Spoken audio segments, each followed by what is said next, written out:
Hi to all, అందరూ ఎలా ఉన్నారు? నేను మీ రమ్య. కిడ్స్కి చాక్లెట్స్ విషయంలో ఫస్ట్ ఎనిమీ ఎవరో తెలుసా? వాళ్ళ మదరేనండి. అదేంటి అనుకుంటున్నారా? నిజమండి, చాలామంది అలాగే ఫీల్ అవుతారు. ఈవెన్ నేను ఆ ప్రాబ్లమ్ని ఫేస్ చేశాను. మా బాబుకి కూడా చాక్లెట్స్ అస్సలు సరిపడేవి కాదు. సో తనకి నేను రిస్ట్రిక్షన్స్ పెట్టడం, బట్ బయట వాళ్ళకి తెలుసో తెలియకో వాళ్ళు ఇస్తూనే ఉండేవాళ్ళు.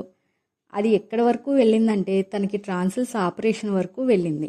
ఆఫ్టర్ ఆపరేషన్ తర్వాత కానీ తనకి నేను ఎందుకు అలా వద్దు వద్దు అని చెప్తున్నానో అర్థం కాలేదు. తర్వాత నుండి స్కూల్లో బర్త్డేస్ జరిగినా ఏం జరిగినా తనకు వచ్చిన చాక్లెట్స్ అన్నీ తీసుకొచ్చి మా బాబు నాకే ఇచ్చేవాడు. కానీ మమ్మీ ఒక్కటి తినొచ్చా అని చెప్పి రిక్వెస్ట్ చేసేవాడు. నాకు ఎస్ అని చెప్పాలన్నా నో అని చెప్పాలన్నా రెండింటికి బాధగానే అనిపించేది.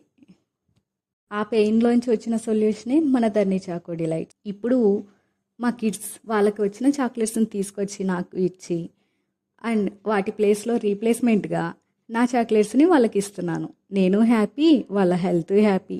సో మీరు కూడా మీ కిడ్కి ఎనిమీ కాకుండా ఒక ఫ్రెండ్లా మారాలి అనుకుంటున్నారా? ఇంకెందుకండి లేట్, మన ధర్ని చాకో డిలైట్స్ని కాంటాక్ట్ చేయండి. Please like, share and subscribe to our channel.